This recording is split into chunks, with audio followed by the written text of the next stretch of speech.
Hello guys, we're back with our next lecture. In this lecture, let us go through the next topic, that is a syntax analysis, guys.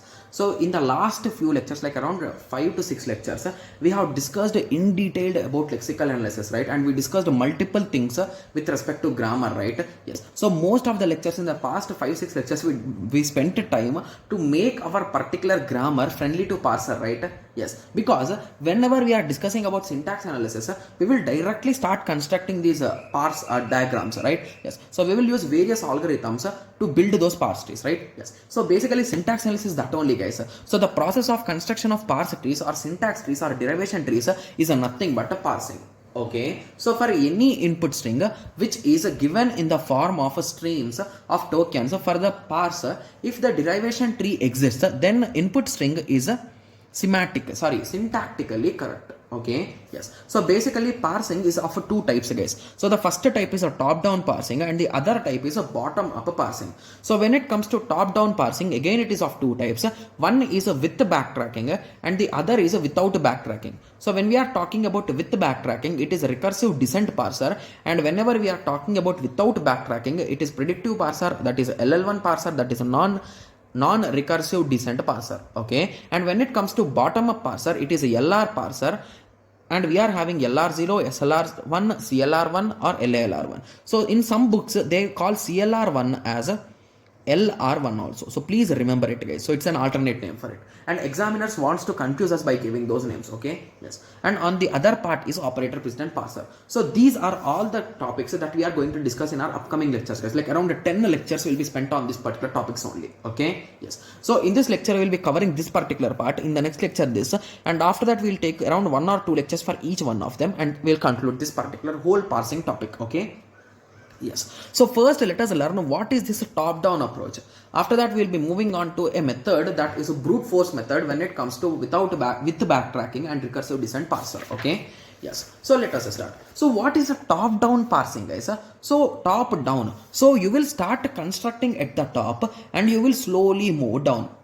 So that is nothing but a top-down approach. So starting from the root and processing to child is known as a top-down approach. That is a TDP. Okay, yes. So top-down approach uses a leftmost derivation.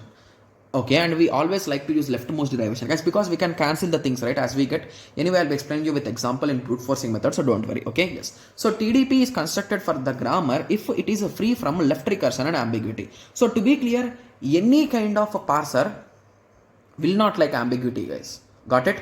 Yes. So we are the question is mandatory that if it is ambiguous, it cannot be followed by any parser, and if it is already having left recursion, it will not follow any of the top down parser. It might follow bottom up parser, but it will not follow top down parsers. Got it? Yes. Okay, so left recursion is not allowed here. So if left recursion is there, you can directly conclude that it is not LL1, because left recursion means, top down means it is LL1 parser, to be clear, right? Yes. So basically if there is a left recursion, you cannot solve it using this top down approach, right? Yes. So that is the reason why LL1 is not followed by this. Got it? Yes. So if the grammar is non-deterministic, then we use a brute forcing technique, and that grammar is determined. Then we go with the predictive parsing. Okay. So average time complexity of this is a big O of n power 4, guys. Okay. Yes. So let us first learn what is this brute forcing method. Okay, so in simple words, brute forcing method means you are going to check all possible combinations, guys. So whenever you go for any kind of phone unlock or anything, wherever there are 4 dashes, like 4 entries you can give. So at that time, if you start from 4 zeros and if you reach all 9s, so at any moment of time you can unlock that phone, right? Yes. So that is nothing but brute force, guys. You will check each and every possible case. So indirectly you will end up with the answer at some moment of time, right? Yes. So that is nothing but brute forcing. So let us take a small example so that you will understand with more clarity. Okay. Yes. So assume that our particular grammar given is a small c, capital A and small d. Capital A implies a small b and capital A. And our goal is to generate a CAD. Okay, yes. So now please concentrate, guys. Okay, so when we are trying to generate this, there could be multiple ways, right? And there could be different approaches. So let us start. So first I started with yes. Then I observed my first possibility, that is the only possibility, to be clear. C, capital A and D. Okay, so now this particular execution is done. So now let us take this first case. So if I substitute A here, so I'm going to get AB. But my goal is to get a CAB, right? So now C has been matched, A has been matched, but I want only D, but I am getting B here. So this is wrong. So now what I do is I backtrack, guys. So once I backtrack, so what is the other possibility for A? So the other possibility for A is only A. Sorry, capital A to small a. So now check, it is a C is matching, A is matching, D is matching. Hence this is the correct answer. And using brute force method, we have concluded that that grammar is having this solution, yes or no. Got it? Yes. So let us take one more good example, guys. So this is yes implies AAC or AB. A implies B or C. B implies CCD or DDC. And our goal is to generate ADDC. Okay, yes. So let us start with our first option, that is yes implies capital A, small a, capital A and C. So when it comes to A, this A has been matched here, but now when we check here, so we are getting only single B here. But if you observe, A is matching and B is not matching. Hence I need to backtrack here. Okay, so my other option is if I backtrack, I'm going to get C here. So if I checked A is matching, but B is also not matching. So now I will backtrack again, but here there are no further options, so I need to backtrack to S. So my other option is A and B, right? Yes, is equals to A and B. So now again I'm having two options here. So my first option is from B I will generate a C, C and D. So is it matching? No. Hence again backtrack and again check the other possibility. So yes implies a capital A, small a and capital B. From here I can generate a DDC. So here it is matching. So DDDC, right? Yes.